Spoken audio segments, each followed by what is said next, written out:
घर में जाके खाने के बाद अपने परिवार में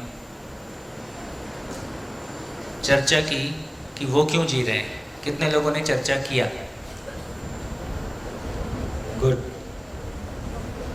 चलो शेयरिंग हो जाए। 5 लोग शेयरिंग करें, ठीक है? स्टार्ट। आइए, जितने लोगों ने हाथ खड़ा किया वो सब खड़े हो जाए। ये देखो, इसमें भी झूठ बोल रहे। चलो तुम शेयर करो। हाँ, अगर उसको माइक दे दो। हाँ ठीक है, आप लास्ट में करना, पहले इनको करना दो। नमस्ते। हाँ, पापा ने बताया कि वो कुछ पाने के लिए, ज्ञान पाने के लिए जीते हैं, भक्ति करने के लिए, लेकिन मोम ने निस्वार्थ भाव से बताया कि वो हमारे लिए जीते हैं।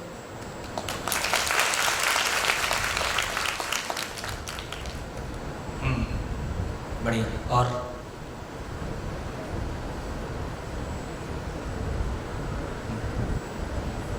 हाँ जी, रुकना नहीं है। इनके बाद कौन शेयर करेगा? पहले से खड़े हो जाए। मैंने अपनी मम्मा से पूछा था थोड़ा माइक ऊपर। मैंने अपनी मम्मा से पूछा था कि आप लोग क्यों जी रहे हो, तो उसने बताया कि मैं तो तुम सब के लिए जी रहे हो, मेरे बच्चों के लिए जी रही हूँ। पापा नहीं, पापा नहीं। हाँ जी। और देखो, संकोच नहीं करो, तीसरा दिन है ना? आप गुजराती में बोलना है, गुजराती में बोलो, ठीक? उसमें कोई संकोच नहीं है। मेरे को जो नहीं समझ में आएगा मैं बाजू वाले से पूछ लूँगा। हाँ जी, एक दूसरे को देख रहे कौन बोलेगा। जितने लोगों ने हाथ उठाया था कहाँ गए?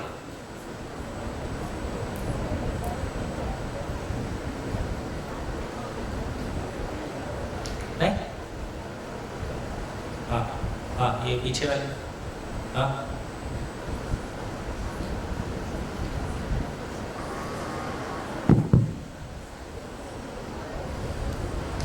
सर मैंने मेरे मम्मी पापा से पूछा था और मम्मी पापा ने बताया कि वो हम सब के लिए जी रहे हैं, अपने बच्चों के लिए, अपनी उनकी खुशी के लिए।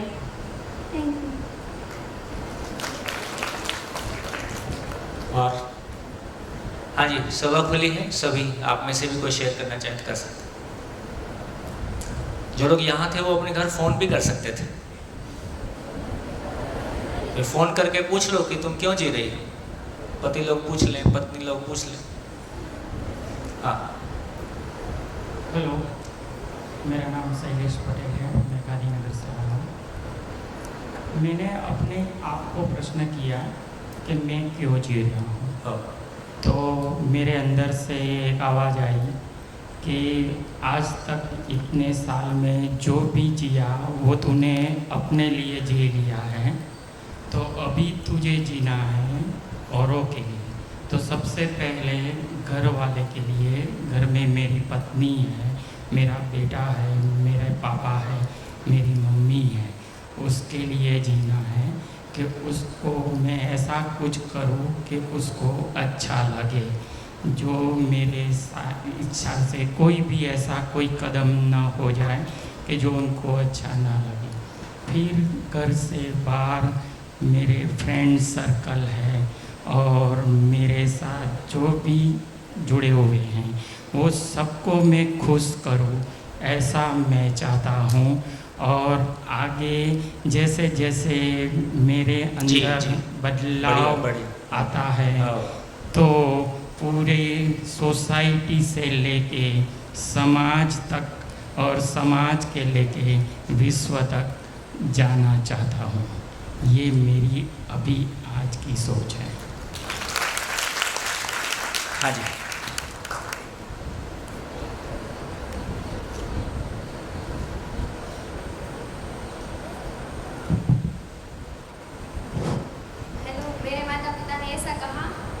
वो हमारे लिए जी रहे हैं, तो हम ऐसा क्यों नहीं कर सकते कि हम भी उसके लिए जी सकें और कुछ उसका नाम बढ़ाए और हमारे गुरुजी और माता पिता का नाम आगे लाए और हम ऐसा इंसान बने जैसे हमारे माता पिता और गुरुजी चाहते हैं।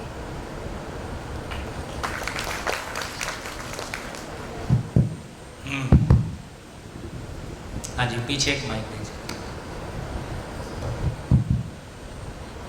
मैंने अपनी मम्मा से पूछा कि आप क्यों जी रहे हैं, तो उसने कहा वो तो पता नहीं, क्योंकि उसके मन में क्लियरिटी नहीं थी कि हम क्यों जी रहे हैं, पर वो उसने कहा कि वो जीना चाहते हैं। फिर मैंने अपने पापा से भी पूछा कि आप क्यों जी रहे हैं, तो उसने बताया कि जब छोटे थे तो खिलौनों के लिए जीते थे, बड़े हुए जब पैसों की समझ आई तो पैसे के लिए जीते थे, शादी हो गई, बच्चे पैदा हो गए तो बच्चों के लिए जीते। और मैंने अपने आप से भी पूछा कि हम क्यों जी रहे हैं, तो मुझे ऐसा लगता है कि भगवान ने हमें इस धरती पर आने का मौका दिया है, तो कोई भी चीज़ भगवान ने ऐसे ही फालतू तो नहीं बनाई होगी, कुछ तो उसका मतलब होगा, तभी तो हमें उसे इस धरती पर लाने का मौका दिया है। और उसने हमारे ही माँ बाप को चुना कि उसके थ्रू हम इस धरती पर आए, तो उसका भी कोई मतलब तो ज़रूर हो। हाँ जी, हाँ जी, बोलिए बोलिए, माइक। नमस्ते भैया। कल उत्तर तो मैंने लिख दिया था कि ज्ञान के लिए मैं जी रहा हूँ, लेकिन मैंने जब सवाल और गहराई में जाके पूछा तो यह महसूस हुआ कि मैं ऊपर ऊपर और पूरी अब तक की ज़िंदगी जो हुई है, ज़िंदगी में होता तो वही सोच रहा था कि अभी तो मैं ये कर लूँ वो कर लूँ, बाद में देखा जाएगा, बाद में देखा जाएगा, ये बात कभी आज या अभी तक आई नहीं। तो कल जैसे होता है ना, किसी को डायरेक्ट सवाल पूछो तो जवाब डायरेक्ट आने में संकोच होता है, तो वैसे ही शायद खुद के साथ हुआ। लेकिन कल एक ऐसे इंसिडेंट हुआ कि मेरी और गहरी बात उपेन भाई चावड़ा जी से हुई, और बातों बातों में निकला कि वो हर दिन 5 पेड़ लगाते हैं पीपल के। तो मेरी भी ऐसे ख्वाहिश हमेशा थी कि पेड़ लगाओ, लेकिन मैं शहरों में रहता हूँ, 1 बार या 2 बार लगाए होंगे, गांव में जाए तो 2-3 बार लगाए, लेकिन वो हर दिन लगाते हैं। और मैंने ये सोचा कि ये एकदम छोटी सीधी बात है, सरल बात है, बट मेरे से क्यों नहीं हो पाई। तो ये जो है हर बात कल पे ढकलना या बाद में करना, वो आज अभी इसी पल जो करना है वही जीना मुझे लगा, और जो आया जो करना है वो कर डालना, और जो मन में आ रहा है, जो सहज सरल जो भाव आ रहा है, उसको आइडेंटिफाई करके तुरंत वो कर डालना, तो वो भी जीना है, ऐसे मुझे लग रहा है। लग रहा है कि नहीं अभी पता? हाँ, वो पता नहीं। बैठो।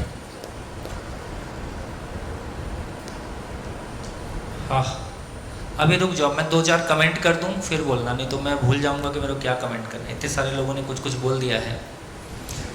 तो देखिए, अभी जो आपने बोला यहीं से शुरू करते हैं।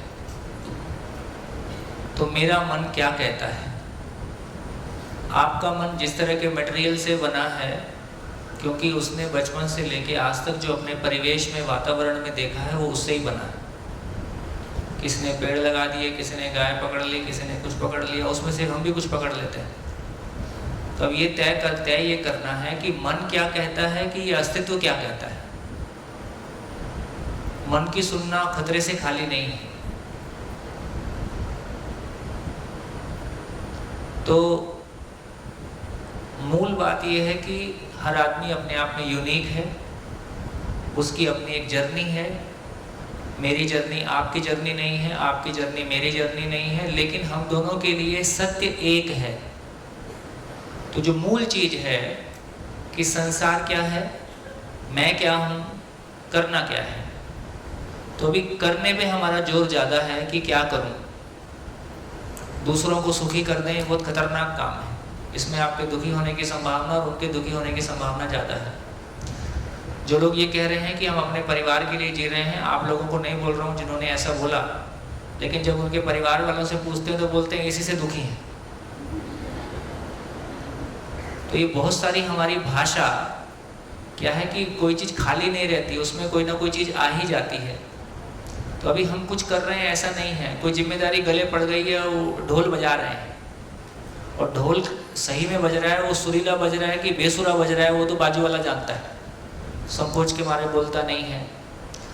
तो मैंने एक बात ये कहने की कोशिश की कि मन क्या कहता है, इस पे ज़्यादा इसको तवज्जो देने की ज़रूरत नहीं है।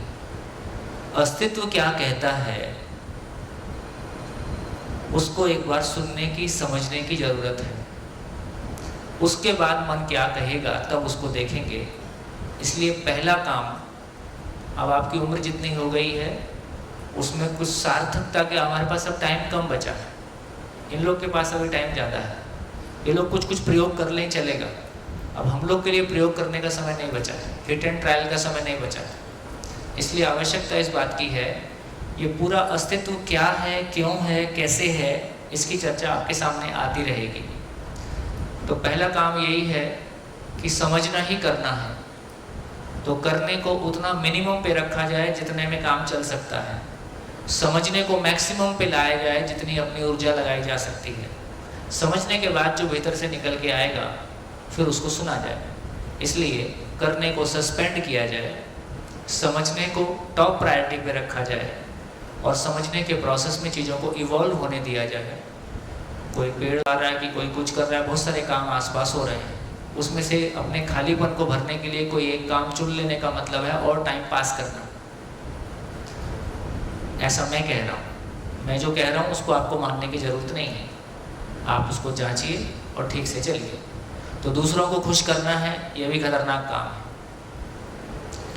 जिंदा रहने के धरातल पर आप सारी जिंदगी किसी के लिए लगा दो, एक भी आदमी खुश हो नहीं सकता, ये भी गारंटी है। इसलिए जब हमारे माँ बाप ये कह रहे हैं कि तुम्हारे लिए जी रहे हैं, तो क्या कह रहे हैं?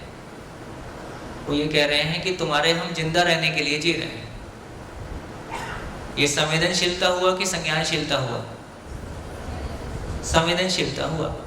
तो ये बात ठीक है कि हमारे माँ बाप ने जितनी ताकत उनके पास थी उसमें से कुछ भी बचा के नहीं रखा है, बल्कि इधर उधर से और अरेंज करके हमारे लिए लगा दिया है।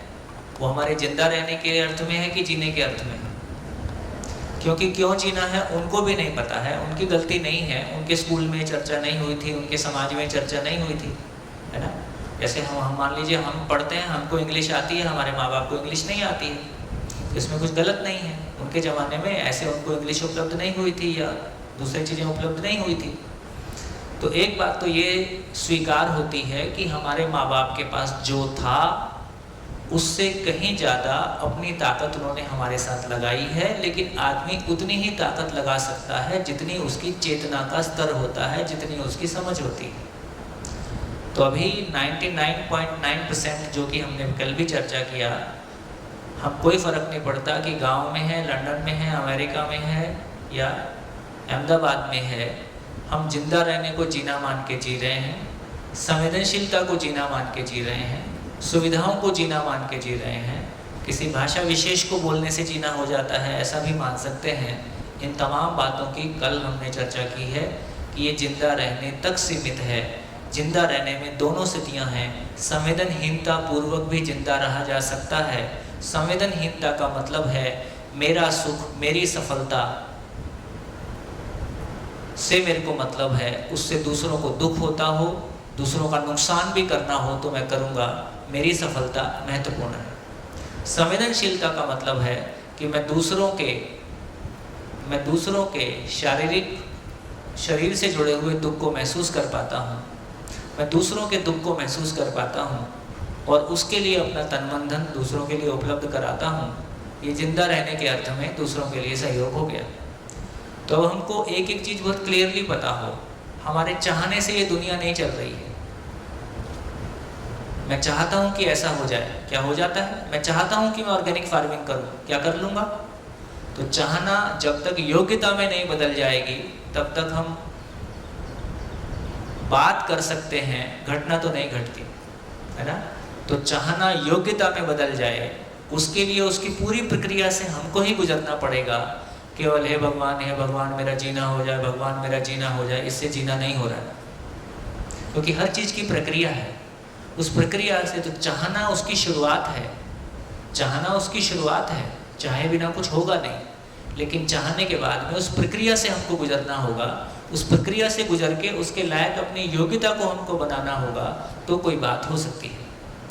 तो इतनी बात में मैंने दोनों पॉइंट को एड्रेस करने की कोशिश की है। एक तो आपका मन क्या कहता है और ये किससे प्रभावित हो गया है, इसको ठीक से जांचें, है ना। मन की सुनना अभी खतरे से खाली नहीं है, क्योंकि अभी मन कैसा है, अभी मन जिंदा रहने की चेतना के साथ है। तो जिंदा रहने की चेतना के साथ का मन आपको गाइड कर पाएगा, ये कहना मुश्किल है। दूसरी बात मेरे को लगता है मैं ये भी कह दूँ, आप बच्चे हैं, बहुत सेंसिटिव जगह है। देखो आज आप बच्चे भी हैं, आप कल के माँ बाप भी हैं, दोनों पॉइंट हैं। आज अपने माँ बाप के लिए आप बच्चे हो, लेकिन बाप बहुत जल्दी भविष्य के माँ बाप हो, ज़्यादा दूर नहीं है। तो हमको एक माँ बाप के ढंग से भी सोचना होगा। तो जब हम माँ बाप के ढंग से सोचते हैं तो हमको ये भी सोचना होगा कि जैसे जैसे हम आगे बढ़ेंगे तो अब ये पता चलेगा कि हमारे परिवार की, मैं कुछ ऐसा ना करूं जिससे दूसरा दुखी हो, लेकिन जैसे ही आप समझने के दौर में आगे चलेंगे तो हमारे माँ बाप की बहुत सारी मान्यताएं, जो कि मान्यताएं हैं, जो कि जिंदा रहने के धरातल से आती हैं, उनके साथ में कुछ कॉन्ट्राडिक्शन हो सकते हैं, कोई असहमतियों के दौर हो सकते हैं। तो किसी को दुखी करना है या सुखी करना है, ये मुद्दा नहीं है।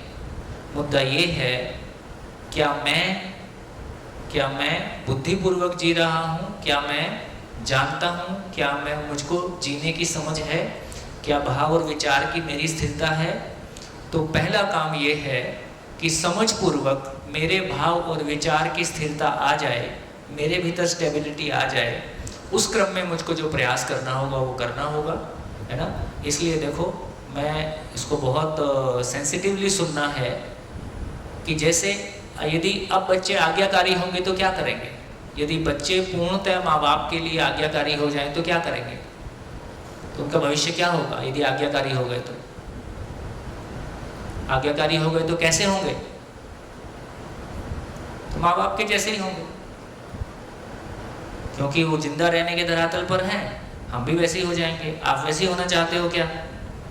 वैसे होना नहीं चाहते, हम आगे जाना चाहते हैं। इसका मतलब है आज्ञा को भी कैसे समझ के सुना जाए, वो जिंदा रहने की सीमा में है और उसका कितना निर्वाह करना है उसको भी सुना जाए। यदि कोई चीज़ें हमारे ही परिवार में ऐसी हैं जो कि जिंदा रहने के फ्रेम से आगे की हैं, तो हमको उस पर भी विचार करना होगा।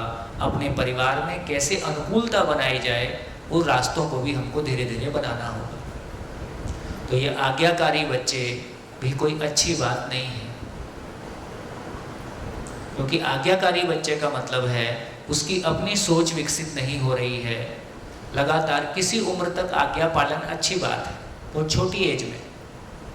किसी एज के बाद अपने सोचने की प्रक्रिया, अपने सोचने की मशीन काम करेगी कि नहीं करेगी। मैं कब तक आज्ञाकारी रहूँगा,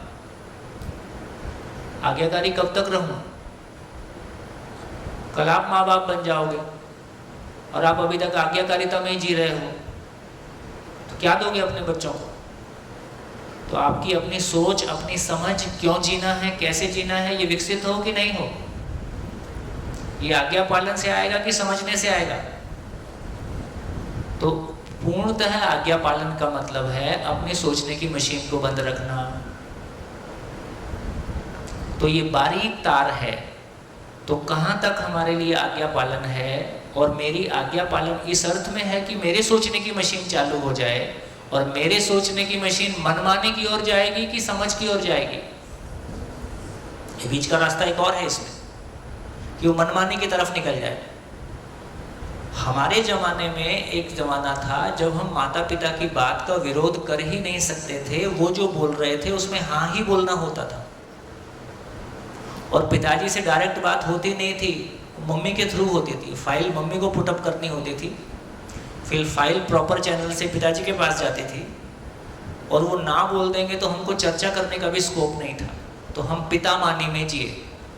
हम लोग का ज़माना कैसा था? पिता मानी। आप लोग का ज़माना कैसा आ गया है? मन मानी। पिता मानी भी गुलामी है, मन मानी भी गुलामी है, दोनों गुलामी है। इस गुलामी से मुक्त होने का मतलब है ना, कि हम समझ की धरातल पे आ जाएं। मैं क्या कहता हूँ ये कम महत्वपूर्ण है। अभी जब मैं स्वयं को शरीर मान के जिंदा रहने के धरातल पर जीता हूँ तो ये कम महत्वपूर्ण है। अस्तित्व क्या कहता है। यदि आप कह रहे हैं कि मैं इस अस्तित्व में पैदा हुआ हूँ, इन माँ बाप के माध्यम से पैदा हुआ हूँ, जो उन्होंने मेरे लिए किया वो सर आँखों पे, लेकिन मुझको ज़िंदगी में क्यों जीना है, कैसे जीना है, ये मेरे समझने से काम चलेगा कि मेरे पापा समझ लेंगे उससे काम चलेगा? मेरे समझने से काम चलेगा। मेरे गुरुजी भी पूरा समझते हैं तो गुरुजी के माध्यम से मैं समझ सकता हूँ। गुरुजी की समझ मेरी समझ नहीं होगी ना। गुरुजी इस अर्थ में है कि उनके साथ रह के मैं समझ लूँ। मम्मी पापा के पास जो भी पॉजिटिव है उसको मैं अपने में स्वीकार करूँ। यदि वहाँ भी कुछ नेगेटिव है, वहाँ भी कुछ कमी है, तो कैसे उनका सम्मान बनाए रखते हुए अपने लिए रास्ता निकाला जाए, वो हमारी जिम्मेदारी है। बात समझ में आ रही? मनमानी जो हम कह रहे हैं ना कि वो आज्ञा पालन, आज्ञा पालन का मतलब है मेरे जीने की जिम्मेदारी मेरी है कि दूसरे की है। तो अब आप जिस उम्र में आ गए हो, अब आपके लिए आज्ञा पालन ठीक नहीं है, आपके लिए अनुशासन, पर अनुशासन ठीक है कि स्व अनुशासन ठीक है? स्व अनुशासन। तो हम स्व अनुशासित हो जाएं तो स्व को समझ के स्व अनुशासित होंगे कि पर को समझ के स्व अनुशासित होंगे? तो स्व को समझे बिना स्व अनुशासित नहीं होंगे, सेल्फ को समझे बिना सेल्फ रिस्पेक्ट नहीं आएगा, सेल्फ को समझे बिना सेल्फ कॉन्फिडेंस नहीं आएगा। आत्मसम्मान, आत्मविश्वास केवल शब्द हैं, इसके कंटेंट हमारे पास नहीं है। हमारे पास बड़े बड़े शब्द हैं, उनकी सच्चाई, उनकी वास्तविकता, उनकी कोई अनुभूति हमारे पास नहीं है। इसलिए बोलने के लिए बहुत कुछ है, भीतर कुछ और चलता है। बढ़िया, कितने लोगों तक बात पहुंची है ना? तो जिंदगी बहुत महत्वपूर्ण चीज है, कैसे उसको समझें। मानव और पशु में इतना ही अंतर है कि मानव के पास सोचने समझने की मशीन है। ये सोचने समझने की मशीन को चालू किए बिना, इसकी ऊंचाइयों को छुए बिना हमको राहत नहीं मिलेगी, है ना? क्योंकि यदि हम आस्था की भाषा में कहें तो ऊपर वाले ने हमको एक पेमेंट किया हुआ है। क्या पेमेंट किया हुआ है? सोचने समझने की असीम क्षमता दी हुई है। इतनी बड़ी पेमेंट मिली है, कुछ वापस चुकाएंगे कि नहीं चुकाएंगे? इतनी बड़ी पूंजी मिली है, इतनी बड़ी संपत्ति मिली है, सोचने समझने की अथाह पूंजी मिली है, उसको सही नियोजन नहीं होगा तो उसकी व्याकुलता, उसकी बेचैनी, है ना, हमारे भीतर बनी रहेगी। बढ़िया। छोटी छोटी बात में कैसे एग्जाम्पल मिलते हैं। मैं यदि किसी बात को ठीक से सोच पा रहा हूँ, मैं कह नहीं पा रहा हूँ, तो मेरे को कैसा लगता है? मैं किसी बात को सोच रहा हूँ और मैं कह नहीं पा रहा हूँ तो मुझको कैसा लगता है? अच्छा लगता है कि खराब लगता है? खराब ही लगेगा। मैं कोई चीज़ को समझ नहीं पा रहा हूँ तो कैसा लगता है? क्लास में टीचर पढ़ा रहे हैं, किसी को समझ में आ रहा है, मुझको समझ में नहीं आ रहा है, तो कैसा लगता है? स्वीकार होता है। 50 साल पहले किसी को अनपढ़ बोलना गाली थी, तुम अनपढ़ हो। बोल रहा हूँ मैं, शायद आपको सही तरीके से समझ नहीं पाया हूँ, पर मैं जो समझ पाया हूँ वही आपसे बोल रहा हूँ। आपका शायद ये मीनिंग तो नहीं है कि बच्चों ने माँ बाप से विरोध में जाके भी अपना काम करना चाहिए, या तो माँ बाप को जैसे आपने छोड़ दिए वैसे छोड़ के अपने अलग राह अपनाना चाहिए। क्योंकि आज अपने विचार से जाना तो ठीक है, पर साथ में माँ बाप को रखना भी तो उतना ही ठीक है। इसके ऊपर जरा आप देखिए, डालें। क्या माँ बाप की सही अर्थों में माँ बाप हो जाए, ये जिम्मेदारी माँ बाप की भी है कि नहीं है? माँ बाप की जिम्मेदारी कतई नहीं है।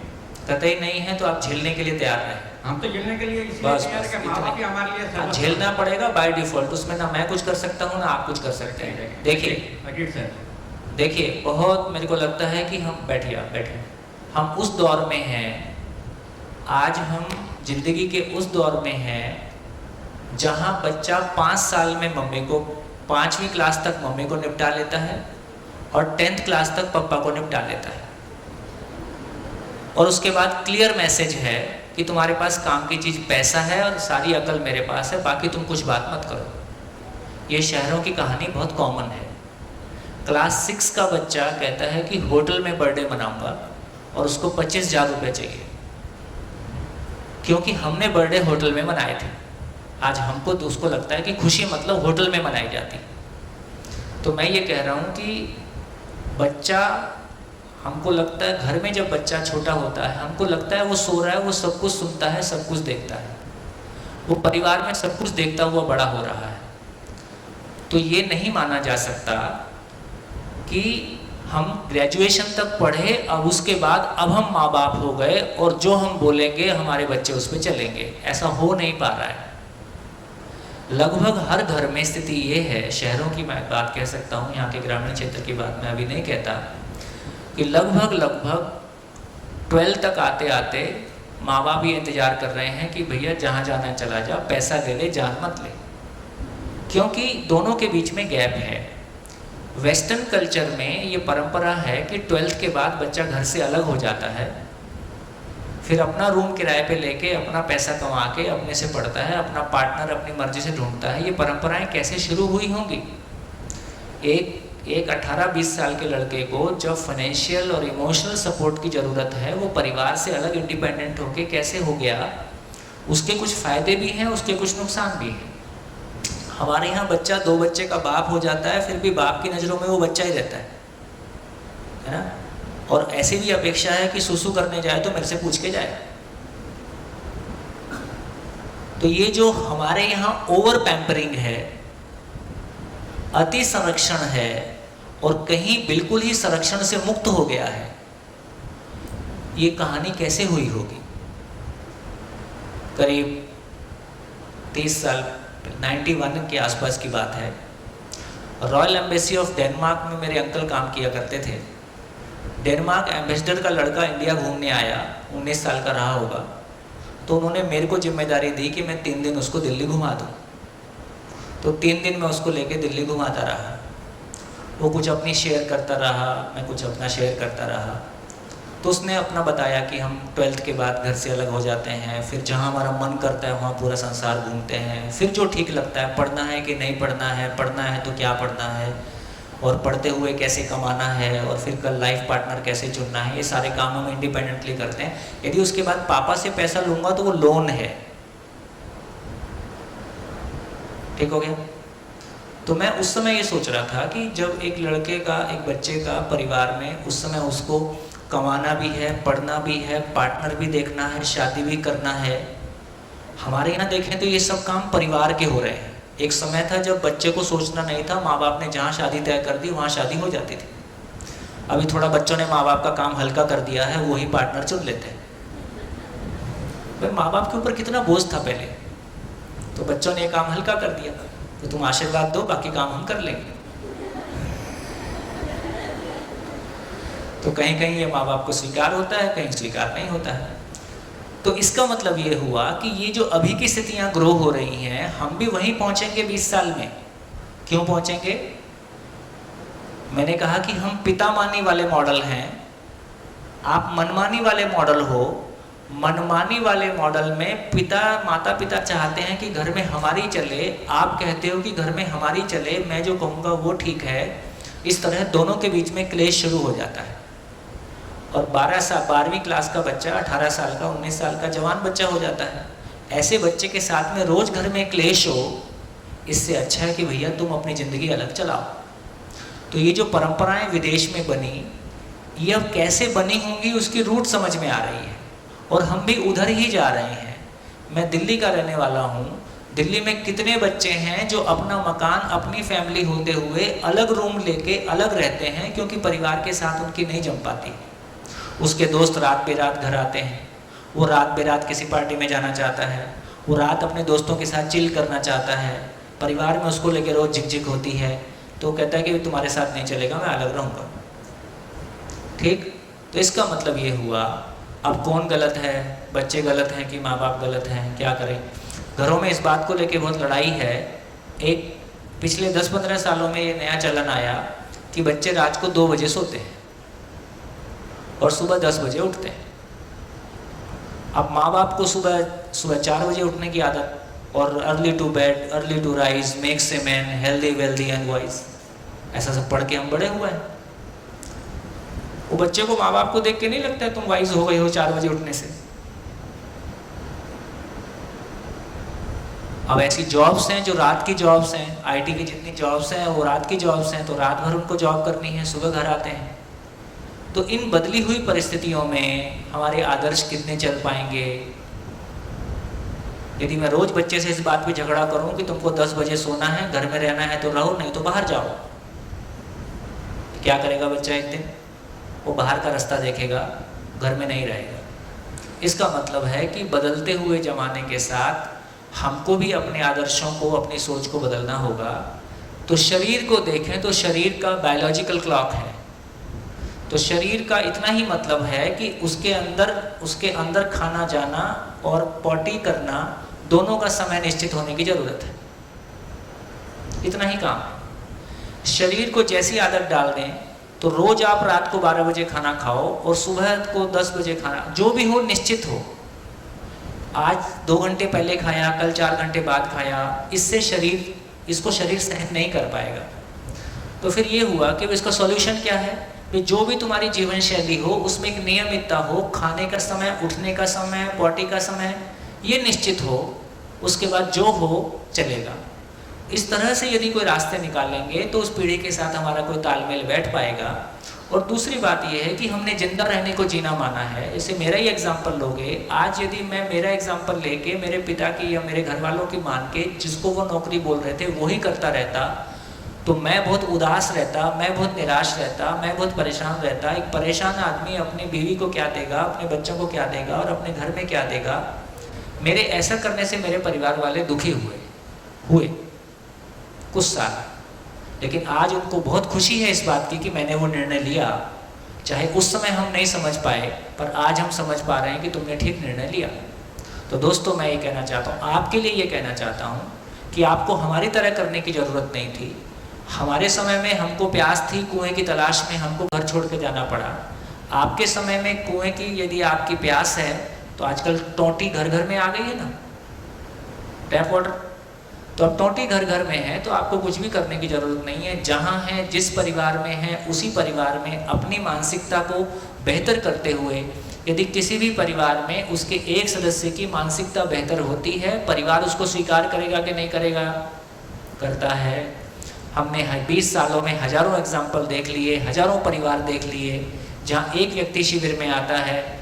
अभी शिविर में लोग इसलिए भी देखने आते हैं, उनके माँ बाप यार कहीं सन्यासी तो नहीं हो जाएगा, उनको डर लगता है, घर छोड़ के भाग तो नहीं जाएगा। लेकिन जब परिवार शिविर में आता है तो उसको समझ में आता है इसमें आने से हमारा परिवार एक हो जाएगा। हमारे परिवार के बीच में जो रिफ्ट है, हमारे परिवार में जो असहमतियाँ हैं, एक दूसरे के साथ में अनबन है, ये सब ठीक हो जाएगी। तो इस पूरे शिविर का इतना ही मतलब है, अब ना पापा की चलेगी, ना मम्मी की चलेगी, ना टीचर की चलेगी, ना मेरी चलेगी, अस्तित्व की चलेगी।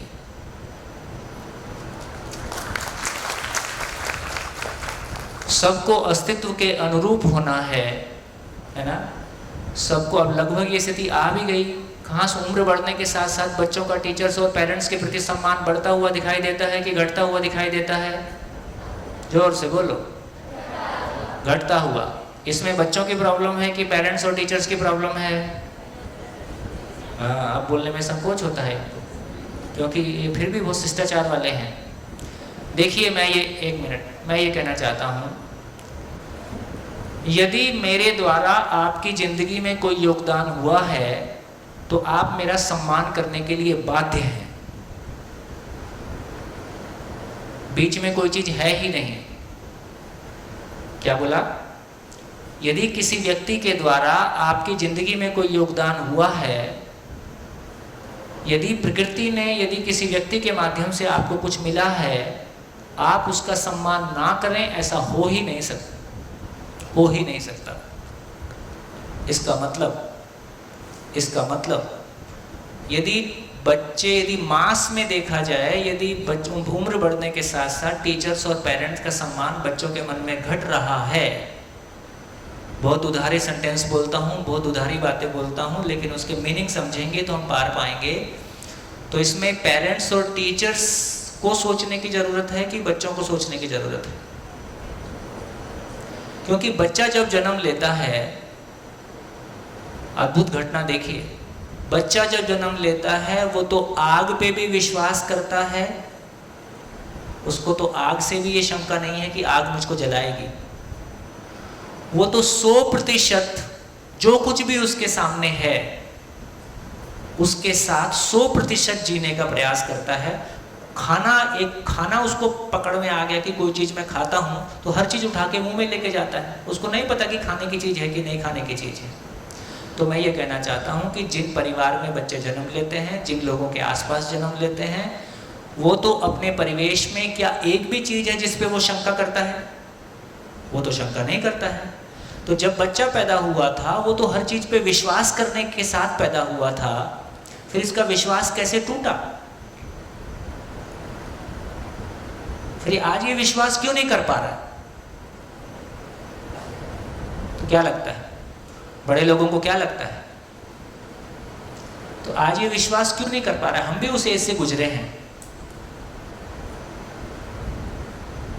उम्र बढ़ने के साथ साथ बच्चों के मन में सम्मान का भाव घटता हुआ दिखाई देता है। ऐसा क्यों?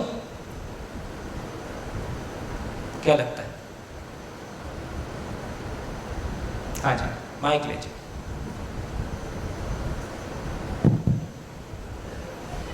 उसको अस्तित्व की समझ आ रही है थोड़ी थोड़ी। उसको अस्तित्व की समझ आ रही है ये कहना थोड़ा मुश्किल है, लेकिन उसको जिन पे उसने विश्वास किया था वो उसका विश्वास तोड़ते हुए दिखाई दे रहे हैं। हम बच्चों को क्लासरूम में बोल रहे हैं, माँ बाप बोल रहे हैं झूठ नहीं बोलना है, और घर में फ़ोन आया बोल दो पापा नहीं है, तो उसको समझ में आ गया इसका क्या मतलब है। रेड लाइट है, बच्चा बाजू में बैठा है और हमने देखा कोई नहीं है, गाड़ी निकाल दो। रेड लाइट रुकने के लिए होती है, आपने गाड़ी निकाल दी, बच्चे को समझ में आ गया नियम का क्या मतलब होता है। तो इसका मतलब है कि एक बच्चा जैसे जैसे बड़ा होता है, जिनको उसने सब कुछ माना था वो उसको गलतियां करते हुए दिखाई देते हैं, जो वो बोलते हैं उसके विरोध में जीते हुए दिखाई देते हैं। भाई बहन, तुम दोनों भाई बहन हो, लड़ना नहीं है। उसको पता ही नहीं था कि लड़ना भी होता है, उसको समझ में आ गया अच्छा लड़ना भी होता है। भैया जी एक मिनट, तुम जो माँ बाप भाई बहन को समझा रहे हैं कि तुमको लड़ना नहीं है, वो घर में ही लड़ रहे होते हैं, उनकी बहस घर में ही चल रही होती है। क्या बच्चा उसको नहीं देखता है? वो जो भाई बहन को बता रहे होते हैं कि तुमको प्यार से जीना होता है, उनके माँ बाप के भाई बहन के साथ में माँ बाप का आर पार चल रहा होता है, वो घर में उसके बारे में बातचीत कर रहे होते हैं। क्या उसको नहीं सुनाई देता है? इसका मतलब ये हुआ कि एक बच्चा जब पैदा होता है वो तो 100% विश्वास करने की मानसिकता के साथ होता है ना। जब आग पहली बार उसका हाथ जलाती है तो उसको ये पहचान लेता है कि आग का नेचर जलाना होता है, तो उससे फिर बच के रहता है। और जब ये बड़े लोगों का भी आचरण निश्चित नहीं है ना, उसी घटना पे हंस के रिस्पॉन्ड कर सकते हैं, उसी घटना पे थप्पड़ भी मार सकते हैं, बड़ा बुरा भी कह सकते हैं, मूड की बात। तो उसको ये पता नहीं चलता है कि ये कब खुश होंगे कब नाराज हो जाएंगे। तो उनको खुश कैसे रखा जाए, हमारे बीच में ये एक बड़ी मुसीबत है कि एक दूसरे को खुश कैसे रखा जाए इस पे फोकस ज़्यादा है। मेरी जिंदगी में स्थायी खुशी कैसे आ जाए इसकी कोई चर्चा नहीं है।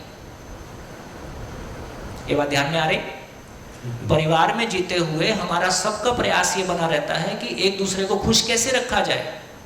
जो जिसके पास है वो उसको बांटेगा।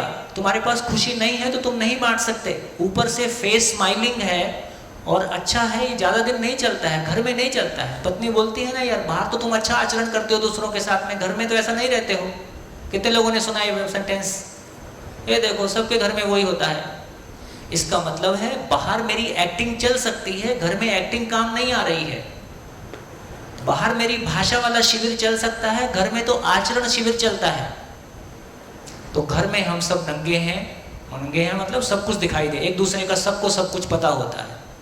तो दोस्तों मैं ये कहना चाहता हूँ, बहुत विनम्रता से कहना चाहता हूँ, बहुत पीड़ा के साथ कहना चाहता हूँ, बच्चों को सुधारने की ज़रूरत बहुत कम है। हम लोगों को सुधरने की ज़रूरत बहुत ज़्यादा है। हम जो बड़े कहलाते हैं हमको सुधरने की ज़रूरत बहुत ज़्यादा है। हमको पुनरावलोकन करने की ज़रूरत है। उम्र का समझदारी से कोई लेन देन नहीं है। उम्र बढ़ने के साथ साथ समझ आती है, ऐसा नहीं है। समझ का मतलब जीवन की समझ। पद होने से समझ आती है, उसका कोई रिलेशन नहीं है। धन होने से समझ आती है, उसका कोई रिलेशन नहीं है, इसका मतलब है समझ कोई और चीज़ है। एक बार फिर से ज़िंदगी ने मौका दिया है, फिर से एक बार उसको देखा जाए। ठीक है, और एक प्रश्न उठ रहा था बीबी जी, वो आपने बोला था 6 महीने का बच्चा सब समझ रहा है, देख समझ रहा नहीं रहा है, मान रहा है। मान रहा है। तो क्या अपनी माँ के कुख में होता है तो वो हाँ, उसमें भी ऐसा ही होता है क्या? क्या बोले? वो अपने जन्म से पहले जो उसमें जान आ जाती है 4-5 महीने के बाद, तब भी वो कुछ देख रहा है, समझ रहा है? हाँ, अपने पुराणों में तो लिखा हुआ है। उस पर बात करेंगे, बात करें। पहले जो बाहर आ गया उसको संभाल लें, फिर जो पेट के अंदर है उसको संभालेंगे, फिर जो पीछे से आ रहा है उसको भी देखेंगे। एक जगह से चले ना, ये तो बाहर सामने दिख रहा है, पहले इसको संभाल लें। हाँ जी, बाजू में माइक दीजिए।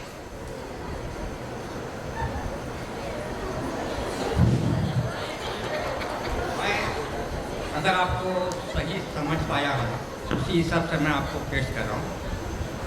आपने वेस्टर्न कल्चर को सही कल्चर बताने का शायद प्रयास किया। आप सही नहीं समझ पाए। ठीक है, मैं गलत सही पाया हूँ। अभी यही बात मैं अगर कहूँ कि 12 साल का लड़का अगर वेस्टर्न कंट्रीज में अलग होते हैं तो उसके परिणाम भी बहुत खराब बात दिख रहे हैं। तो उस वेस्टर्न कंट्री की ओर जाना और उसका कल्चर को एक्सेप्ट करना हमारे लिए खतरे से बाहर नहीं है, पहली बात ये है। दूसरी बात, छोटे बच्चे को पूर्णतः जो स्कूल में और कॉलेज में पढ़ रहे हैं वो बच्चे को पूर्णतः समझ आ गई है, ये समझना भी खतरे से बाहर नहीं है। उनको माँ बाप के यानी जिसको हम लोग बोलते हैं कि सलाह की ज़रूरत है, मार्गदर्शन की ज़रूरत है, और माँ बाप के को छोड़ के उनका जीवन भी नहीं है। तुम माँ बाप को छोड़ के अपनी राह पकड़ो, ये कतई हमको मंजूर नहीं है। अगर माँ बाप की जिम्मेदारी अगर वो नहीं लेते हैं तो वो बच्चे कहलाने के लायक भी नहीं है। ये मैं यहाँ बहुत स्पष्ट रूप से बोलना चाहता हूँ। कोई बात नहीं, कोई बात नहीं, आराम से। हाँ जी, कमल मंगल जी। नमस्कार, सभा के सामने मैं कुछ एक्सेप्ट करना चाह रहा हूँ जी। अभी ध्यान गया कि मेरे को डर था कि मेरा बच्चा मेरी नहीं सुनता है, मेरी रेस्पेक्ट नहीं करता है। तब आपने जब बताया कि, तो मुझे एकदम ध्यान गया कि मैंने उसके लिए क्या क्या किया। मन में तो था, मैंने उसके लिए बहुत कुछ किया है। जब पढ़ रहा था, जब उसको साथ रह कर पढ़ाई के लिए पैसा दिया, ये दिया, वो दिया, चीज़ें दी, तो मैंने देखा कि जिंदा रहने के लिए सब साधन किए, उसके समझ के तो लिए तो किया ही नहीं। अब उसमें जो समझ नहीं आई, मेरे में भी समझ नहीं थी जीने की, तो मैं उसकी तरफ गया, और आज भी दर्द रहता है कि वो नहीं कर पा रहा है। तो ये जो चीज़ गई, तो हम माँ बाप को ही समझने की ज़रूरत है, समझ के जीने की ज़रूरत है। और जो भैया जी ने बोला, तो आप ऐसा कह ही नहीं रहे हैं कि वेस्टर्न, वो कह रहे हैं, ध्यान दिला रहे हैं कि उधर जा रहे हैं, रोक सकता तो रोक लो, हम समझ जाए तो रोक सकते। हाँ, ज़्यादा दूर नहीं है, 20 साल अभी भी यदि मेट्रो में जाएंगे तो आपको वेस्टर्न भी सब यहीं देखने मिलेगा, कोई दूर नहीं है। और वेस्टर्न इंडियन कुछ अलग बचा नहीं है, पूरा ग्लोब एक गांव हो गया है। तो यदि हम नहीं समझेंगे तो हमारे घरों में, और हम भी उसी तरफ जा ही रहे हैं तेजी के साथ। तो इसका एग्जाम्पल दे सकता हूँ, मेरे 3 ग्रैंडसन ग्रैंड डॉटर्स हैं, जो एक 2 साल 2.5 साल का, एक 4 साल का, एक 5 साल का। जीवन शैली जो घर में कैसी हो गई है, तो उसमें बच्चे का तो दोष था ही नहीं ना। 3, 4, 5 साल का बच्चे का दोष है क्या? हम माँ बाप नहीं समझेंगे जब तक ये होगा ही नहीं। तो हमें, मेरी निवेदन है, दादा को भी समझना है कि घर किधर जा रहा है। मेरे घर में मैं रोज़ देखता हूँ 5 मिनट बैठे हैं, दर्द देखे मेरे घर का, हम समझ रहे हैं हमारी रेस्पेक्ट करे। भाई जैसे रेस्पेक्ट हमने करी अपने माँ बाप की, अपने माँ बाप की रेस्पेक्ट करके हमने क्या पा दिया? हाँ जी, मेरे को लगता है कि अभी हमको टीवी जैसा संवाद नहीं करना है। टीवी में जैसा होता है वैसा संवाद हमको नहीं करना है। अपन तो ये कह रहा हूँ, मेरे 8 दिन जो लोग पहली बार शिविर कर रहे हैं, वो 8 दिन का धैर्य पकड़ के बैठे और अपनी मान्यताओं को बाजू में रख के सुन पाए। तो 8 दिन बाद चर्चा करेंगे कि आप जो कह रहे थे उसका क्या मतलब है। मैं जो कह रहा हूँ कि मेरे ग्रैंड डॉटर्स हैं, उनके माता पिता और हमारा आचरण घर में क्या चीज़ें दिलाना। तो 3 साल का बच्चा बोर होता है, बोलता बोर हो रहा हूँ, तो अब हमें सोचना पड़ेगा वो क्या हम उनको दे पा रहे हैं। ये बहुत शुभ घटना है कि बच्चा बोल रहा है बोर हो रहा हूँ, ये बहुत शुभ घटना है। क्या मतलब? बोर हो रहा हूँ का मतलब है उसकी औकात उसने पहचान ली, वो कहता है मेरे लायक नहीं है, और बताओ क्या है तुम्हारे पास। बोर होना आदमी के जीवन में सुंदर घटना है, उसका मतलब वो बड़ी चीज को खोज रहा है, तुम उसको खिलौनों में खिलाना चाह रहे हो।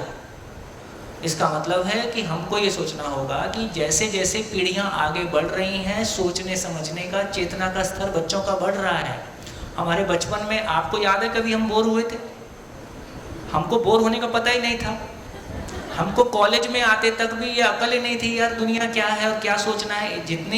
जितना ये बच्चे सोच पा रहे हैं, जितना ये बच्चे अपनी बात कह पा रहे हैं, हम अपनी याद करें कि हमारे कॉलेज में हमारी ऐसी स्थिति थी? हमारी ऐसी स्थिति बिल्कुल नहीं थी। तो हमारा एक्सपोजर बहुत कम था, हमारा साहस बहुत कम था, हमारा एक्सपोजर बहुत कम था।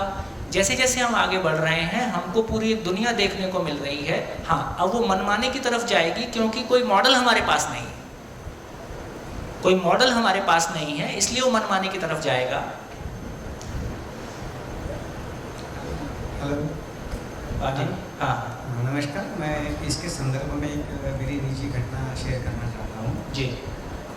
मैं जब कॉलेज में था, हाँ, तो कॉलेज का एक फ्रेंड था, लेकिन उस वक्त में मेरा कोई ज़्यादा रिलेशन नहीं था। माइक पास में रखें। जैसे बाकी दोस्त लोग रिलेशन इतना खास नहीं था, लेकिन संयोग ऐसा हुआ कि नौकरी में हम दोनों को एक साथ में एक हॉस्टल में रहना पड़ा। तो हॉस्टल में साथ में रहते हुए वो मेरा एक अच्छा दोस्त था, लेकिन कभी भी मेरे फैमिली के बारे में शेयरिंग होती थी कि मेरा गांव है, भाई है, बहन है, पिताजी है, ये सब है, लेकिन उसने कभी भी अपने माँ बाप के बारे में शेयरिंग नहीं किया। मुझे भी सरप्राइज़ होता था, मैं इतना शेयर करता हूँ तो वो क्यों बात नहीं करता है। तो उसके खाली एक अपना सिस्टर के बारे में कभी शेयर करता था, वो यहाँ रहती है, ऐसा उसके पास जाना है, उसके अलावा कुछ नहीं है। तो मैं थोड़ा सा क्यूरियोसिटी था कि लेकिन मैं बोला किसका नहीं, अगर कोई इंटरेस्ट नहीं है बात करने में तो अपन क्यों करें। संयोग ऐसा भी रहा कि बाद में मेरा पिताजी का देहांत हो गया। उसके बाद में मैं गांव जाके वापस आया तो मुझे जो दुख हुआ वो बांटने के लिए मैं उसके सिवा मेरे पास कोई नहीं था, तो मैं उसके साथ जाके रोया।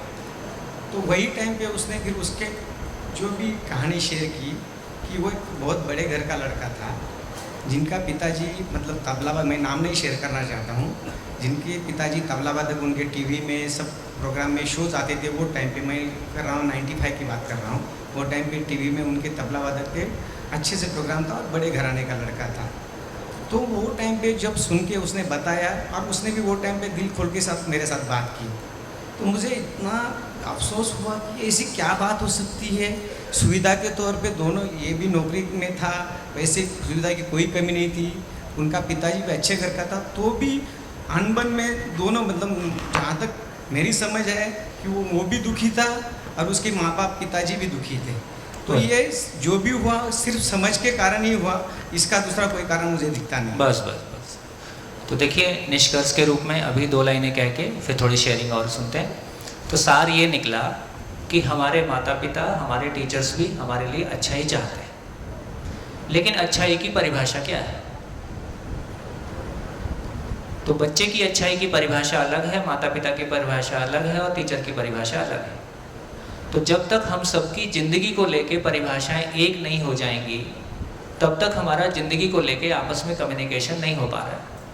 इसलिए मैंने कहा तो मन की सुनना भी बंद किया जाए, मन को थोड़ा बाजू में रखा जाए। अस्तित्व क्या कहता है, क्योंकि अस्तित्व जो कहता है वो मेरे लिए, आपके लिए, हिंदू के लिए, मुस्लिम के लिए, पाकिस्तान के लिए, अमेरिका के लिए, अर्जेंटीना के लिए, वो अस्तित्व एक जैसा है। अभी हमारी आदमी के बारे में ये समझ है कि सब कोई अलग अलग होते हैं, लेकिन जैसे जैसे ये पर्दा खुलते जाएगा तो हमको पता चलेगा कि धरती के सभी मानव में कितनी चीज़ें हैं जो एक जैसी हैं, जिसमें आप चाह के भी कुछ नहीं कर सकते। देखो, मैंने पहले भी कहा कि हमने अपनों से दुख पाया कि परायों से दुख पाया।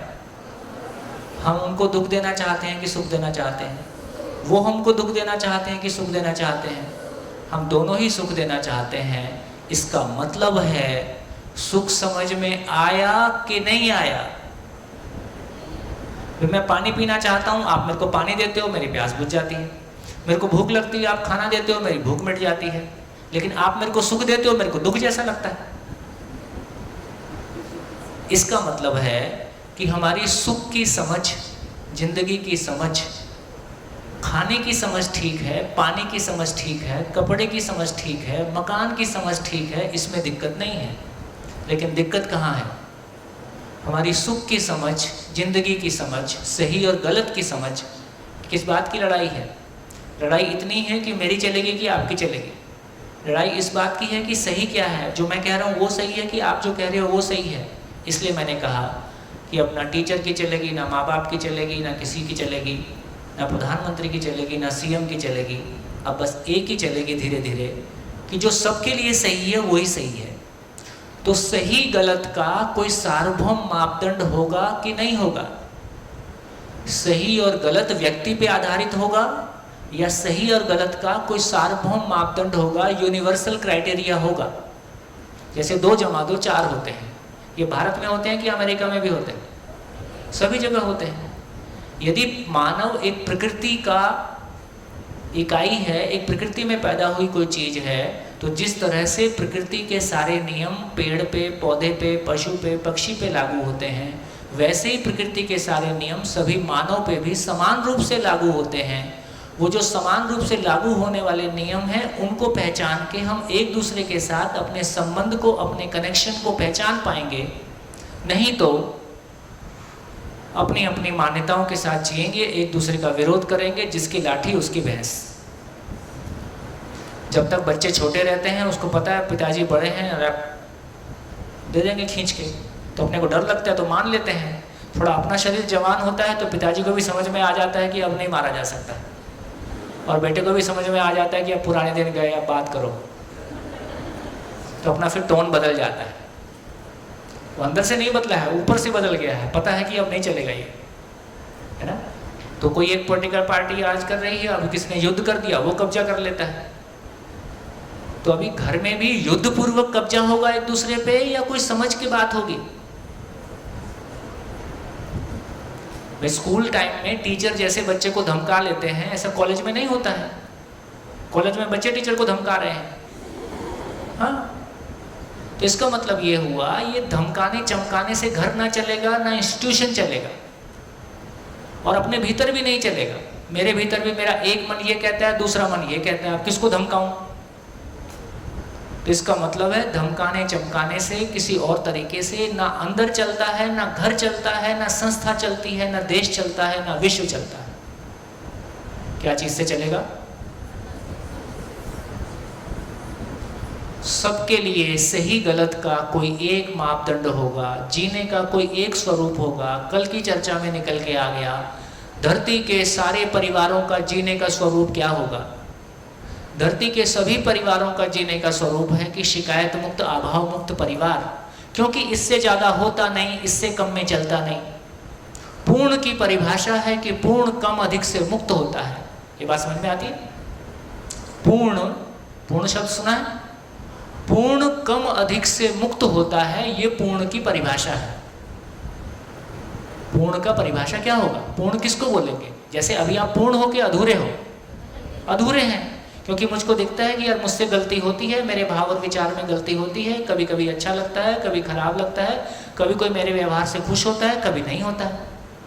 जबकि मैं क्या चाहता हूँ? जबकि मैं क्या चाहता हूँ?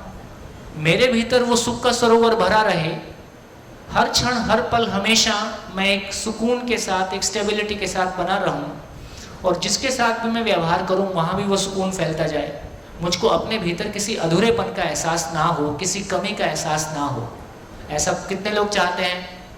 सभी चाहेंगे। आप ना चाहें ऐसी आपकी हैसियत ही नहीं है, बाय नेचर ऐसा है। इसका मतलब है पूर्ण की परिभाषा है, पूर्ण की परिभाषा है, ना उसमें कुछ जोड़ा जा सकता है, ना उसमें से कुछ घटाया जा सकता है, उसका नाम पूर्ण है। जीते हुए परिवार का स्वरूप कैसा होगा? एक जीते हुए परिवार का स्वरूप कैसा होगा? कैसा परिवार हम अपना देखना चाहते हैं? किसी संबंध में कोई गिला शिकवा शिकायत नहीं हो, किसी व्यक्ति की मानसिकता में कोई अभाव नहीं हो। इससे अधिक की कल्पना आप कर सकते हैं? एक परिवार के बारे इससे ज़्यादा और क्या हो सकता है? और इससे कम में भी क्या चलेगा? तो इससे कम में चलेगा नहीं, इससे ज़्यादा होता नहीं। इसका मतलब है ये परिवार का पूर्ण स्वरूप है, ये परिवार का सही स्वरूप है। इस स्वरूप को पाए बिना हमारा परिवार अधूरा है, हम अधूरे हैं। विधि कोई भी हो, जो संसार में विधि समझ में आ जाए उससे प्रयोग कर लो, पहुंचना यही है। बढ़िया, दम लगाओ प्यारे, बहुत काम की चीज है। और बहुत जल्दी रिजल्ट देने वाली चीज़ है। हाँ जी, पहले इनकी सुन लें। हाँ जी, माइक।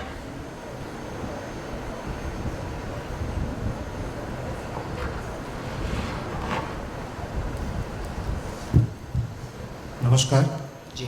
जो आपने सुख की जो परिभाषा की कि परिवार में एक दूसरे को हम सुख ही बांटना चाहते हैं, जैसे माँ बाप है वो बच्चों को सुख देने की ही सोचते हैं, उसके भविष्य की ही सोचते हैं, मगर बच्चे की सुख की व्याख्या और माँ बाप जो समझ रहे हैं वो अलग पड़ता है।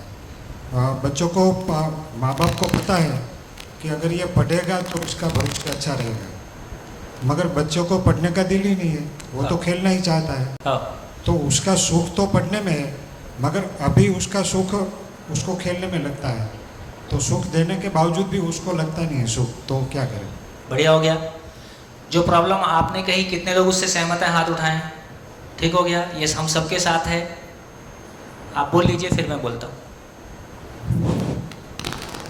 अभी मैं मेरी ही बात फिर से आगे चलाता हूँ। जैसे आपने बोला कि उनके बच्चे को अपनी समझ के हिसाब से आगे चलना चाहिए, जैसे आप गाइडेंस उनको दे रहे हैं उस हिसाब से चलना चाहिए। मतलब कि उनका पूर्णतः ग्रेजुएट होने के बाद में उसका मन पूर्णतः विकसित हो जाता है।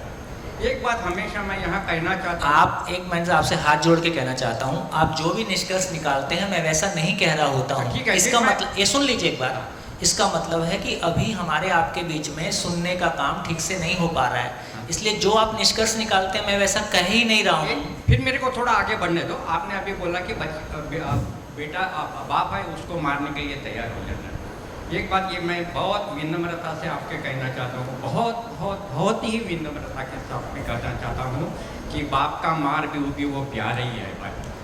बाप दुश्मनी से नहीं मारता। चलिए, बेटे को ऐसा प्यार स्वीकार नहीं है, अब क्या करेंगे? ठीक है, उसी का बात मैं बताता हूँ आगे कि आज के ज़माने में क्या होता है कि हमने ये कल्चर अपना के 60% डिवोर्स आज आ गए हैं। लोग शादी करने के बाद में 60% डिवोर्स लेके बाहर निकल रहे हैं, यही उनकी कल्चर है आज। देखिए, और तुम जो हिसाब से चल रहे हैं वो हिसाब से अगर जाएंगे तो पूरा कुटुंब विभक्त हो जाएगा, अलग अलग हो जाएगा। वो लोग माँ बाप को मानेंगे नहीं, माँ बाप को छोड़ के जाएंगे और ये वृद्धाश्रम जो नानू भाई ने बनाया है वैसे बढ़ाना पड़ेगा। यही मैं विनम्रता से कहना चाहता हूँ।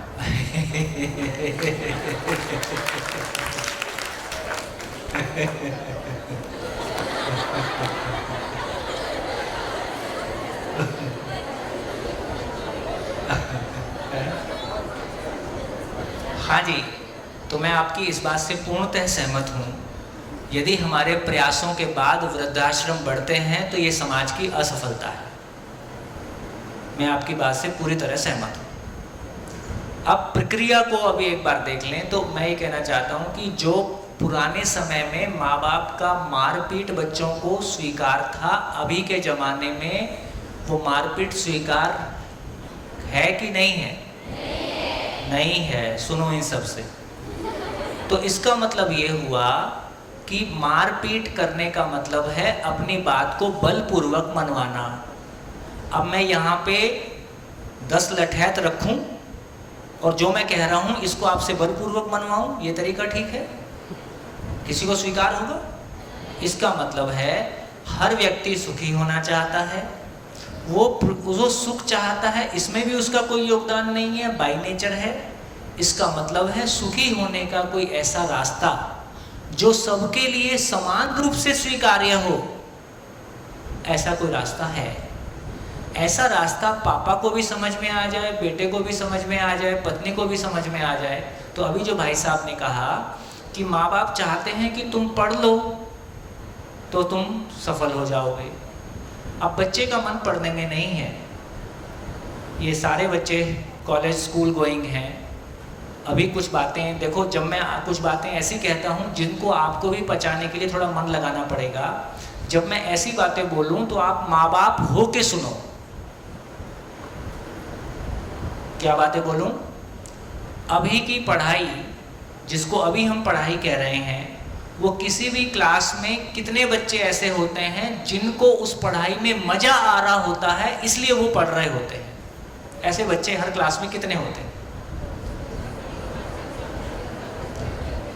मार्क्स लाने का दबाव नहीं, माँ बाप का दबाव नहीं, नौकरी का दबाव नहीं, एग्ज़ाम का दबाव नहीं, बस मेरे को मज़ा आ रहा है इसलिए पढ़ता हूँ। ऐसे बच्चे कितने होते हैं? कितने होते हैं? कितने होते हैं? आप टीचर हो, आपको पता होता है। 1%, 1%। इससे ये समझ में आता है। 5% मान लीजिए आप, तो टीचर होने के नाते कितने साल से पढ़ा रहे हैं? 10 साल, 10 साल से पढ़ा रहे हैं। ठीक, मेरा भी पिछले 30 साल का सर्वे है। 30 साल से तमाम इतनी सारी स्टेट लेवल के प्रयोग और तमाम करने के बावजूद हम भी खुद एक छात्र रहे हैं, आप भी छात्र हो।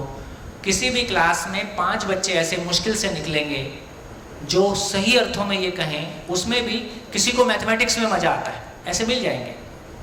किसी एक को साइंस में मज़ा आता है। तो ऐसा जो मज़ा आने वाले है, जिसको मैं अपनी खुशी के लिए पढ़ता हूँ, इसका मतलब है वर्तमान शिक्षा का डिज़ाइन मानव को समझ के बना है कि मानव को बिना समझे बना है। यदि ये, जैसे खाना कितने लोगों को स्वीकार है? सभी को। कपड़े कितने लोगों को स्वीकार है?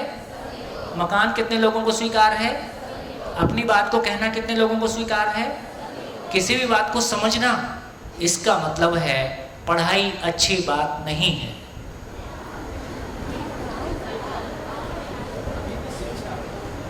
क्या अच्छी बात है? पढ़ना अच्छी बात है कि समझना अच्छी बात है? और समझने के लिए पढ़ना आवश्यक है।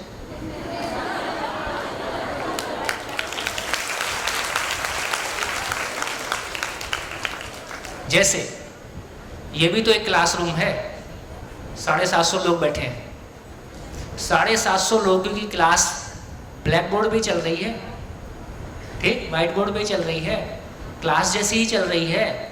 इस क्लास में कितने लोगों को लग रहा है कि ये मेरे अपने लिए? नानू, अब कितने लोग आए हैं, कितने लोग लाए गए हैं? कितने लोग जबरदस्ती बैठे हैं? कोई नहीं। और 8वें दिन के बाद जब 9वां दिन होगा तो सुबह ढूंढोगे आज कहाँ जाऊं।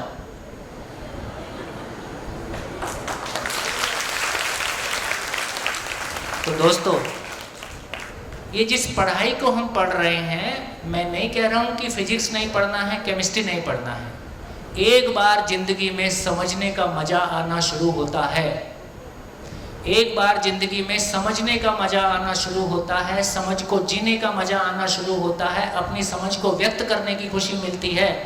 हमारे परिवारों में हमने ये देखा, क्योंकि इस पूरी बात को समझने के लिए साइंस का बैकग्राउंड, एटम का बैकग्राउंड, साइंस का बैकग्राउंड एक सपोर्ट करता है। तो हमारे परिवार की महिलाओं में हमने देखा, जिनका साइंस बैकग्राउंड नहीं था, उन लोगों ने वापस लौट के 6, 7, 8 की साइंस पूरी पढ़ी है ना। हमारे परिवार की महिलाएं, आज हम रायपुर में स्कूल चलाते हैं, 60 बच्चे हैं, 25 टीचर हैं, बिना सैलरी के, कोई सैलरी नहीं लेता है। वो टीचर अपने घर से लगाते हैं, क्योंकि पढ़ाने में मज़ा आता है। क्योंकि आप देखो, एक आदमी पेंटिंग बनाता है तो उसको कितना मज़ा आता है। एक आदमी एक घर डिज़ाइन करता है, उसको कितना मज़ा आता है। जो डिज़ाइन के लोग हैं उनसे पूछो, चाहे मैं गाड़ी डिज़ाइन करूं, चाहे मैं इलेक्ट्रॉनिक्स डिज़ाइन करूं, चाहे मैं घर डिज़ाइन करूं, चाहे मैं कपड़ा डिज़ाइन करूं, डिज़ाइन का काम हमेशा अधिकतम सुखदायी काम है। क्यों सुखदायी काम है? क्योंकि ये पूरी नेचर एक डिज़ाइन है। ये पूरी कायनात, नीम के पेड़ के देखो, आम के पेड़ को देखो, किसी भी पशु को देखो, पूरे शरीर के डिज़ाइन को देखो, पूरे डिज़ाइन का परफेक्शन देखो। तो ये जो परफेक्शन है, ये जो डिज़ाइन है, पूरी सृष्टि अपने आप में क्रिएशन है। जब भी मैं कोई चीज़ को क्रिएट करता हूँ, मैं अस्तित्व का पार्ट हो जाता हूँ, उस खुशी के साथ हो जाता हूँ। तो क्रिएशन, सृजनात्मकता आदमी की मौलिकता है। ये सृजनात्मकता में सबसे बड़ा काम है आदमी क्रिएट करना। अभी हम आकार से मानव हैं कि आचरण से मानव हैं? जोर से बोलो। हम आकार से मानव हैं, हम मानव जैसे दिखते हैं, मानव हैं नहीं।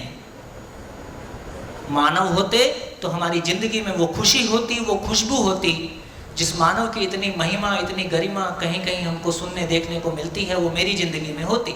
इसका मतलब है कुछ गलत हो गया, ऐसा नहीं है, है ना। मेरी जिंदगी का मकसद ही है कि मैं मानव के रूप में अवतरित हुआ हूँ, लेकिन मेरे को मानव पद को पाना शेष है। मैं अपने मानव होने को पा जाऊं, तो दोस्तों क्लासरूम वो जगह है, क्लासरूम वो जगह है जहां आदमी क्रिएट करने का अवसर है। टीचर के अलावा, स्कूल के अलावा कोई प्रोफेशन ऐसा नहीं है जो पूरे आदमी से डील करता है। डॉक्टर आदमी से डील करता है कि शरीर से डील करता है? इंजीनियर आदमी से डील करता है कि मशीन से डील करता है? ठीक है, तो चाहे इंजीनियर है, चाहे डॉक्टर है, चाहे खेत वाला है, चाहे पशु वाला है, चाहे पक्षी वाला है, केवल टीचर वो व्यक्ति है जिसके सामने 12 साल एक व्यक्ति इस आशा के साथ में बैठा है, तुम मेरी जिंदगी गढ़ दो। तो इसका मतलब ये हुआ, इसका मतलब ये हुआ, इसका मतलब ये हुआ कि वो जो, अच्छा इसमें टीचर कोई मज़ा नहीं आता है, ये इतने मज़े का काम है कि जैसे ही आपकी ज़िंदगी में समझने की खुशी, समझ को जीने की खुशी, समझ को मल्टीप्लाई करने की खुशी, आपकी ज़िंदगी में वो खुशी आती है, फिर क्या फिजिक्स, क्या केमिस्ट्री, क्या बायोलॉजी, है ना। अभी बताओ, सब्जेक्ट आप पे भारी पड़ते हैं कि आप सब्जेक्ट पे भारी पड़ते हो? है? अभी सब्जेक्ट हम पे भारी पड़ता है, जो हम पे भारी पड़ेगा उससे हम कैसे पार पाएंगे? वो हम पे बोझ बनता है। इसलिए माँ बाप परेशान, हम परेशान, है ना। और अभी नए एग्जाम्पल्स आ गए, वर्ल्ड के जितने टॉप लीडर्स हैं जिन्होंने इनोवेशन किया है, वो स्कूल छोड़ के भागे हुए लोग हैं।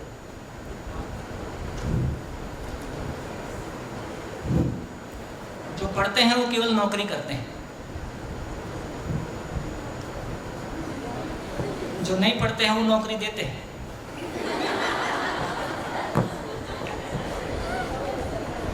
लेकिन मैं ऐसा नहीं कह रहा हूं कि सभी ऐसे करते हैं, है ना, ऐसा मैं नहीं कह रहा हूं। इसका मतलब ये हुआ कि ये जो शिक्षा हम पा रहे हैं, दे रहे हैं, जब आप पढ़े थे आपका कितना मन था? आप भी नहीं पढ़ना चाहते थे। जिस काम को आप नहीं करना चाहते थे उसको अपने बच्चे से करवाना चाहते हो। लेकिन इसका ये मतलब भी नहीं है कि बच्चे को अनपढ़ रखेंगे। तो इसका मतलब ये हुआ, इस शिक्षा में क्या गुणात्मक परिवर्तन किया जाए। जब जिंदगी के साथ कोई चीज मिलती है तो वो जिंदा हो जाती है। देखो अभी भी आप देखो, कोई सब्जेक्ट, कोई टीचर की वजह से कोई सब्जेक्ट इतना नीरस हो सकता है कि आपको कोई इंटरेस्ट ना आए, और कोई टीचर की वजह से कोई नीरस सब्जेक्ट इतना जिंदा हो जाता है कि आपको सपने में भी वही आए। इसका मतलब एक जिंदा टीचर एक मरे हुए सब्जेक्ट को जिंदा कर देता है।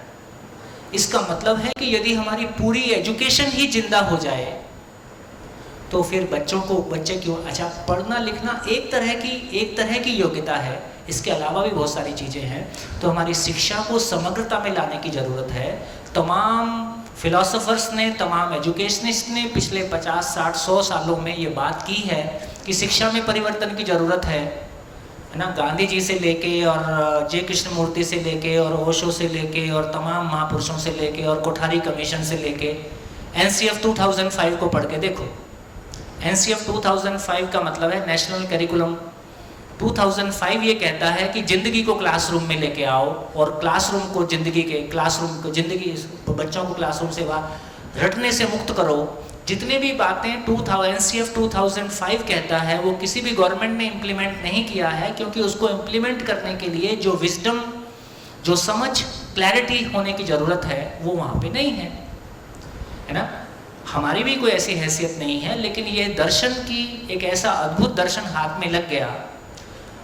जब मैंने 30 साल पहले नौकरी छोड़ी थी तो हम इस तलाश में थे कि यार ये अब स्वस्थ रहना है तो रामदेव बाबा, मन की शांति एक और बाबा, प्रमोशन चाहिए दूसरा बाबा, ये चाहिए कुछ और बाबा, यार फिर ये क्लासरूम में क्या हो रहा है। तो 20 साल में क्या दिया जाए, 20 साल में क्या दिया जाए कि ये जितने भी प्रौढ़ शिक्षा कार्यक्रम चल रहे हैं इनकी आवश्यकता खत्म हो जाए। 20 साल एक लंबा समय है, और 20 साल वो समय जब वो पूरी तरह से खाली है, ना बच्चों का दबाव है, ना कमाने खाने का दबाव है, सीखने की जिज्ञासा है। तो एजुकेशन ट्रांसफॉर्मेशन की ज़रूरत है कि 20 साल में क्या दिया जाए कि वो इतना जीवंत हो जाए, है ना, कि ना आपको फिर ना माँ बाप को परेशान होना पड़ेगा, ना बच्चों को परेशान होना पड़ेगा। छोटा सा प्रयोग हमने पिछले 5 साल में दिल्ली में किया है।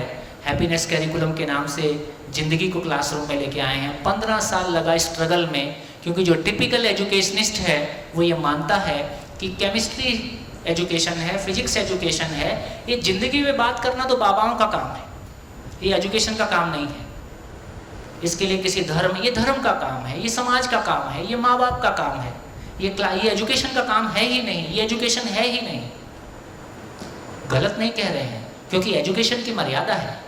एजुकेशन में मान्यताओं को नहीं लाया जा सकता। से फॉर एग्जाम्पल मैं हिंदू धर्म की मान्यताओं को लाता हूँ, तो इसी क्लास में कोई दूसरे धर्म का व्यक्ति कहता भी हमारे भी लेके आओ। तो एजुकेशन वो चीज़ है जिसमें यूनिवर्सल चीज़ पे बात की जा सकती है, और अभी तक आदमी पे बात करने के लिए हमारे पास यूनिवर्सल ग्राउंड्स नहीं हैं। इसलिए मानव को एजुकेशन में नहीं लाया जा सकता, आचरण को एजुकेशन में नहीं लाया जा सकता। इस अनुसंधान की ये खूबसूरती है कि जिस तरह से हम फिजिक्स और मैथमेटिक्स पढ़ सकते हैं, उसी तरह से जिंदगी को पढ़ सकते हैं बिना किसी रेफरेंस के। इसलिए जिंदगी में, इसलिए आपकी बात का उत्तर मिला। तो बच्चों पे दबाव मत डालो, हमको भी अब दोबारा स्टूडेंट बनने की ज़रूरत है ना। कितने घरों के वातावरण बनते हैं जहां माँ बाप और बच्चे मिलके स्टूडेंट हो गए हैं, हम सब विद्यार्थी हो गए। कितने परिवार हैं जो इन शिविरों में 25 परिवार एक घर के 25 पर लोग एक साथ, 20 लोग एक साथ, दादाजी से लेके पोता जी तक सब एक साथ बैठ के समझते हैं, उनके परिवार में एक सुंदर वातावरण को बनाते हैं। ये संभव है। तो इस बात को समझने से हमारा मन भी अच्छा होगा, हमारी एजुकेशन भी अच्छी होगी, क्योंकि उसमें हमारा मन लगेगा। अभी मन नहीं लगता है, जबरदस्ती लगाया हुआ होता है। घर भी ठीक हो तो इसका मतलब है कि धकेलने से काम नहीं चलेगा। यदि उसका कोई अधूरापन है, उसको मुक्त करने की जिम्मेदारी हम स्वीकार करें और धीरे से आगे बढ़ेंगे। आपकी बात का उत्तर हो गया? हाँ जी, बढ़िया। मैं आगे चलूँ सोच रहा हूँ। हाँ बोलिए। मेरा एक क्वेश्चन है, थोड़ा माइक ऊपर कर लीजिए।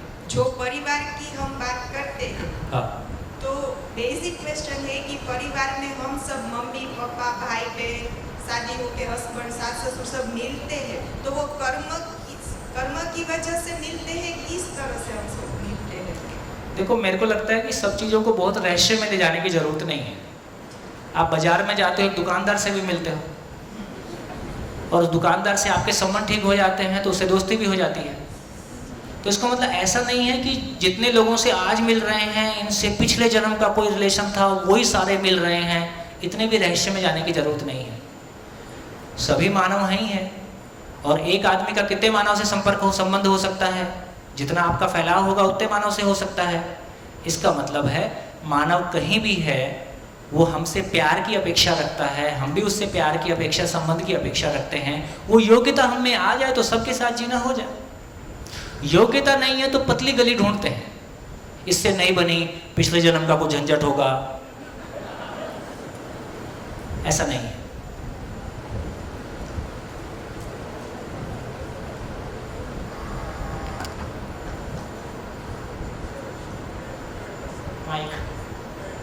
माइक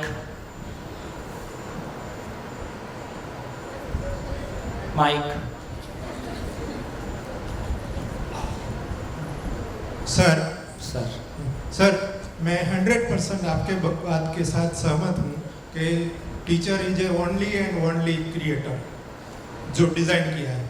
लेकिन दुख की बात यह है कि इतनी साल में हमारे पास कोई मॉडल नहीं है। हम सब हाइपोथेटिकल बात करते हैं, लेकिन अब तक हमने कोई मॉडल दिया ही नहीं।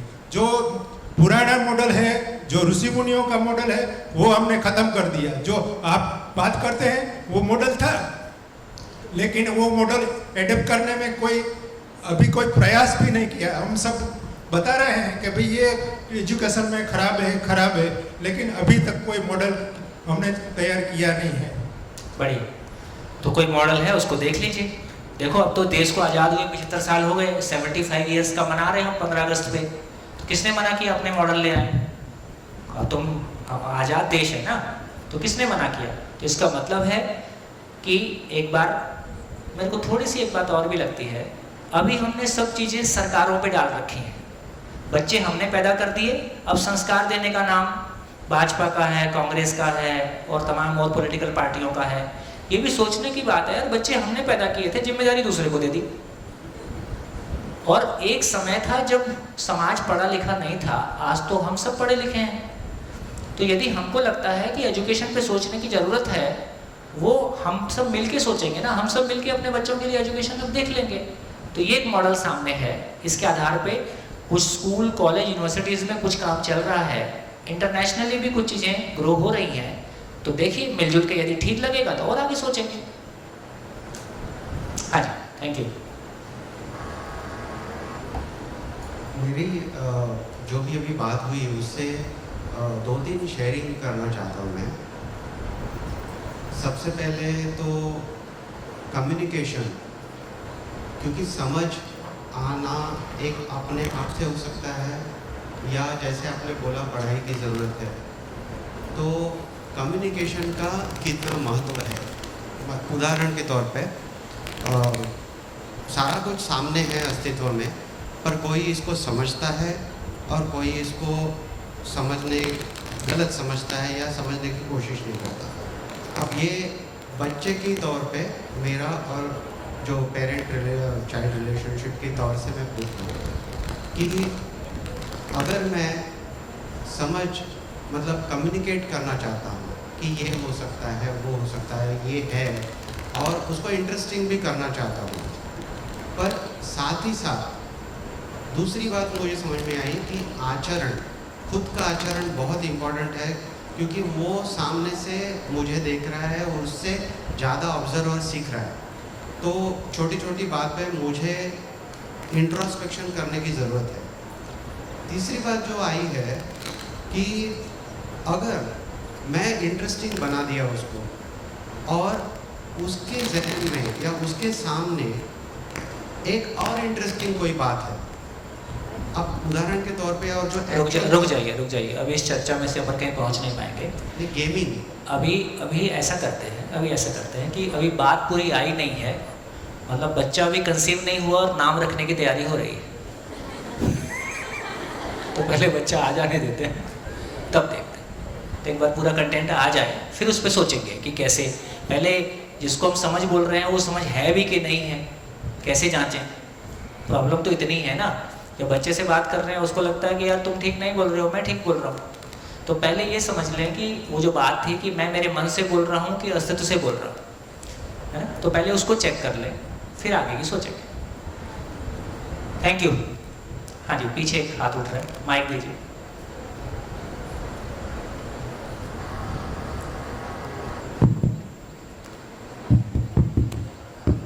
नमस्ते सर।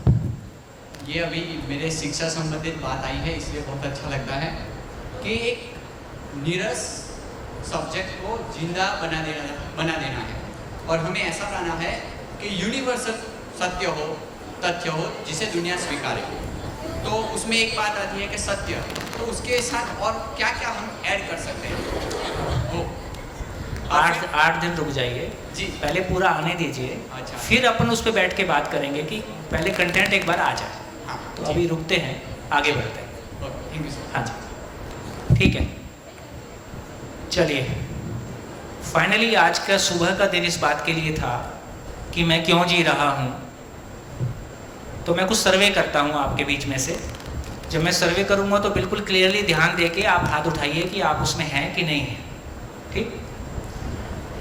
जैसे जब ये सोचा, जब इस बात पे ध्यान दिया कि मैं क्यों जी रहा हूँ, ऐसा मैंने अपने आप से पूछा, तो कितने लोगों के अंदर एकदम ब्लैंक हो गया और कुछ भी आंसर नहीं था? हाथ उठाएं। ठीक है, ये वैरायटी सबसे अधिक होती है, कॉमन है। मतलब इतने सारे शिविर करते हैं तो हर बार पूछते रहते हैं, तो हमको पता चलता है कि हाँ ऐसा है। कितने लोगों को, देखो यदि इसी क्वेश्चन पे रुक के सोचेंगे ना तो कुछ लोग को घबराहट शुरू हो जाती है, कुछ लोग को बहुत खुशी लगती है। ऐसा भी अलग अलग तरह से होता है। कितने लोगों को ये क्वेश्चन सुनने के बाद ये लगा कि इस पे मैंने पहले भी सोचा है,